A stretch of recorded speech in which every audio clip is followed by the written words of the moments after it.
Hi fi college इथंच त्यानं मैत्रिणींशी जवळीक साधण्याचा प्रयत्न केला। एकापाठोपाठ अनेक मैत्रिणींवर इम्प्रेशन टाकत त्यानं अनेक मैत्रिणींना आपलंसं केलं। प्रेमाच्या भूलथापामध्ये त्यांना अडकवलं। बड्या उद्योगपतींच्या मुलींना प्रेमाच्या जाळ्यात ओढून त्यांना ब्लॅकमेलिंग करण्याचा त्याचा प्लॅन सक्सेसही झाला।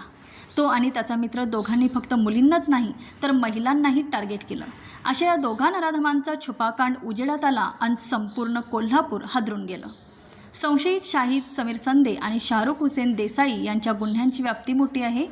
6 दिवसांच्या पोलीस कोठडीमध्ये या दोघांकडून आणखी महत्त्वाची माहिती पुढे येण्याची शक्यता आहे।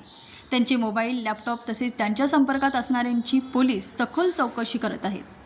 त्यांनी डिलीट केलेला डाटा पुन्हा उपलब्ध करण्यासाठी फॉरेन्सिक लॅबला मोबाईल, लॅपटॉप पाठवण्यात आला आहे। आजही पुलाची शिरोळी गावात तणाव आहे।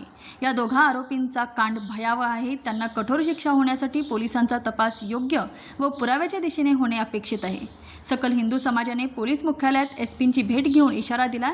नराधमांची पाळेमुळे उखडून काढा, तुम्हाला जमत नसेल तर आम्हाला सांगा, आम्ही काढतो।